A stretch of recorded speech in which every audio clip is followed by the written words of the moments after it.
Welcome to RND Way Vlog. Huwag kalimutang mag-like, subscribe, and click the notification bell. Ang pinakamakapangyarihang fighter jet sa mundo ay magiging mas makapangyarihan pa. Sa videong ito ay ating tatalakayin ang pinakabagong F-22 Raptor. Ito ang F-22 Raptor, isang halimaw na makina na nauuna sa kanyang panahon at mas malayo pa sa kanyang mga katunggali. Mayroon itong stealth system na mas mahusay kaysa sa anumang ibang fighter jet sa mundo. Isang arsenal ng mga sandatang kasing lakas ng mga pambombang eroplano at isang Gatling gun na kayang butasin ang mga tangke. Ang kanyang sensor suite ay kayang makita ang lahat sa larangan ng digmaan, habang ang propulsion at steering system nito ay nagbibigay dito ng kakayahang lumipad ng mala Olympic gymnast sa bilis at liksi. Grabe, ngunit hindi pa dito nagtatapos ang US Air Force. Ina-upgrade nila ang Raptor upang maging mas malakas kaysa dati. Kamakailan, nagbigay ang hukbo ng $270 milyong na kontrata sa Lockheed Martin upang isama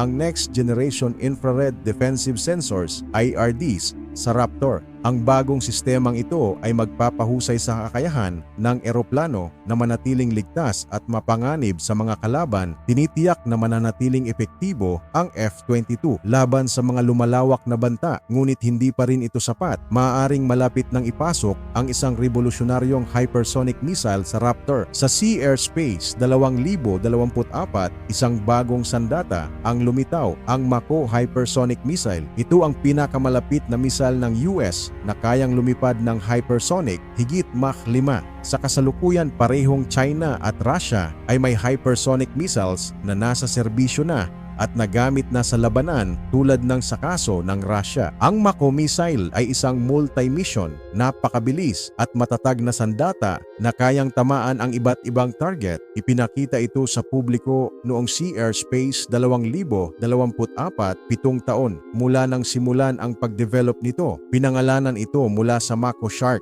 ang pinakamabilis na pating sa dagat, at layunin nitong maging isa sa pinakamabilis na sandata ng US military. Dati, ang Mako ay isang kandidato para sa Stand and Attack Weapon Program ng US Air Force, ngunit natalo ito sa alok ng Northrop Grumman. Gayunpaman, mukhang interesado rito ang US Navy dahil maaari itong gamitin ng iba't ibang fighter jets tulad ng F-15, F-16, F/A-18, F-35 at F-22. Ang isang stealth fighter na may dalang hypersonic missile ay isang mapanganib na kombinasyon, isang bagay na hindi kayang ipagmalaki ng China o Russia. Noong 2005, pumasok sa serbisyo ang kauna-unahang ikalimang henerasyon na fighter jet sa mundo, ang F-22 Raptor. Mayroon itong mga kakayahang literal na binago ang digmaan. Tulad ng advanced stealth, ginawa ang Raptor upang maging halos di nakikita sa radar. Ang katawan nito ay dinisenyo upang iwaksi ang radar waves, habang ang mga nozzle ng makina nito ay binago upang bawasan ang infrared emissions, kaya't hindi madaling matuntun ng mga heat-seeking missiles. Makaagaw hiningang bilis at kakayahan sa pagmaniobra. Pinapagana ito ng dalawang Pratt at Whitney F119 PW 100 turbofan engines na may thrust vectoring. Kayang umabot ang Raptor sa Mach 2.25,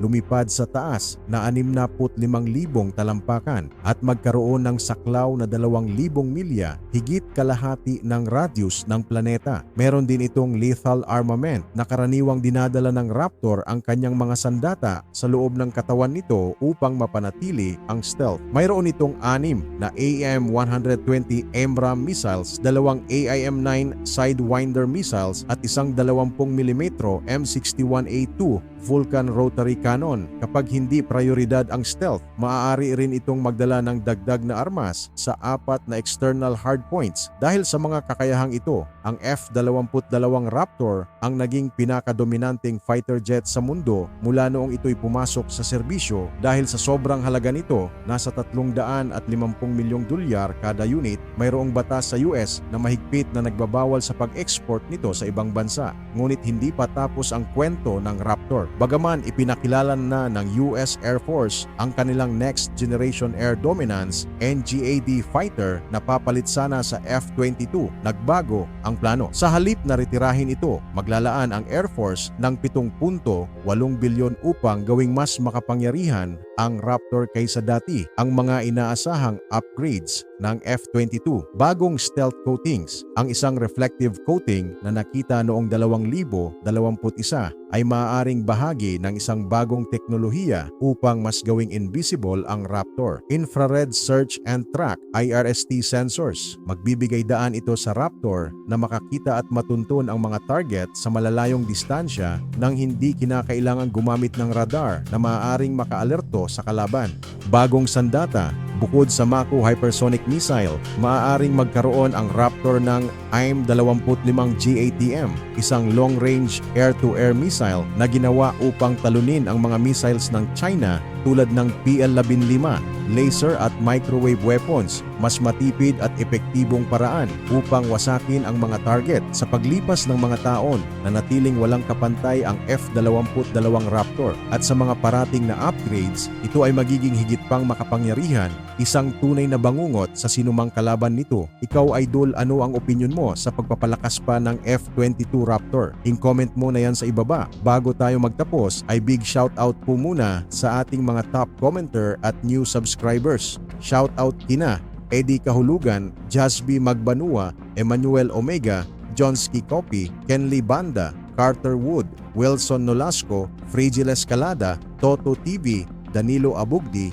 Frederick Tirado, Tonic Lara, Arnold Hipolito, syempre sa ating idol na sina June Suwaib, Antonio Pauyon, Sherwin Manangan, Richard Bidirio at Freddy Atuli. Maraming salamat po mga idol sa inyong panunood at suporta. Kita-kita po tayo sa mga susunod na videos.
Huwag kalimutang mag-like, subscribe, and click the notification bell.